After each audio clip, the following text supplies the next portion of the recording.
आयुर्वेद गर्म तासीर की बीमारी को ठीक करने के लिए ठंडी तासीर की दवाओं का या जड़ी बूटियों का प्रयोग करता है। आज जिस तरह का माहौल है उसमें हम 101 जाकर के हर पेशेंट को इंडिविजुअली, हर व्यक्ति को इंडिविजुअली नहीं सिखा सकते। हर चीज की एक सीमा होती है, हर चीज की एक मात्रा होती है। आयुर्वेद को लेकर एक बहुत बड़ा मिथ और भी है कि आयुर्वेदिक मेडिसिन गर्म होती हैं। तो मैं आपको कहना चाहता हूँ कि आयुर्वेद इतना नादान विज्ञान नहीं है, इतना अनसुलझा विज्ञान नहीं है कि आपको हर बीमारी में ही गर्म दवाइयाँ देगा।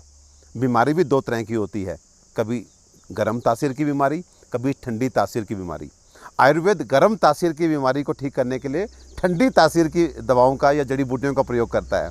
और इसी तरह यदि आपको ठंडी तासीर की बीमारी है, जैसे आपको दर्द बहुत अधिक होते हैं या आपको नज़ला जुकाम है, तो डेफिनेटली गर्म तासीर की जो जड़ी बूटियाँ हैं उनका इस्तेमाल किया जाएगा।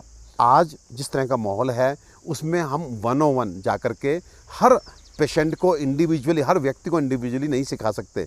यहाँ पे हमें अपनी समझदारी, अपनी सहजता का परिचय देना होगा कि हमारी अपनी बॉडी की तासीर किस तरह की है। हम वात प्रकृति के हैं, पित्त प्रकृति के हैं, कफ प्रकृति के हैं, और उसी बॉडी कॉन्स्टिट्यूशन के हिसाब से आपको द्रव्यों का भी चयन करना होगा कि आपको एंटीवायरल कवरेज चाहिए, एंटीवायरल प्रोटेक्शन चाहिए, तो आपके लिए काढ़ा अच्छा है, कि आपके लिए हल्दी का दूध अच्छा है, कि आपके लिए तुलसी का अर्क अच्छा है। तो बहुत सारे ऑप्शंस हमारे पास आयुर्वेद ने हमको दिए हैं। एज पर द कॉन्स्टिट्यूशन हमको खुद से चूज करना चाहिए। लेकिन अनफॉर्चुनेटली आयुर्वेद में क्या होता है, आयुर्वेद कुछ लोग जो बिल्कुल विश्वास नहीं करते वो आयुर्वेद को एकदम किनारे रख देते हैं, और जो विश्वास करते हैं वो कहीं ना कहीं अति उत्साही होकर जो है किसी भी चीज़ का अधिक प्रयोग करने लगते हैं। वो कहते हैं आयुर्वेद का कोई नुकसान ही नहीं हो सकता, मसालों का क्या नुकसान हो सकता है। तो ऐसा बिल्कुल ना करें। अति सर्वर्थ वर्जियेत, ये जो हमारा जीवन है ना, इसमें अगर कोई व्यक्ति पूरे दिन पूजा करता रहे तो वो भी पागल कहलाने लगता है।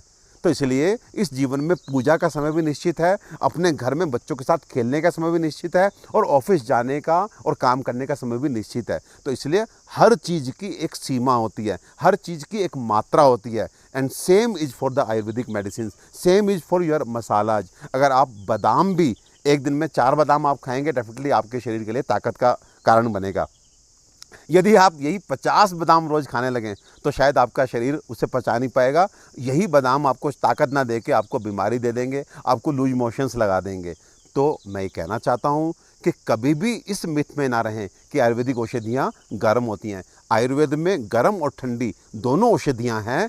आपकी रिक्वायरमेंट के हिसाब से डॉक्टर डिसाइड करता है, आपके बॉडी कॉन्स्टिट्यूशन के हिसाब से डॉक्टर उसकी मात्रा को डिसाइड करता है, सो दैट आपको उससे लाभ मिले, आपको हानि ना मिले। तो एट लास्ट मेरा एक यही रिकमेंडेशन है कि इन केस यदि डॉक्टर उपलब्ध नहीं है, आपको खुद से मेडिसिन लेनी पड़ रही है, तो आप उसको हमेशा कम डोज में लीजिए, सो दैट आपको नुकसान ना हो।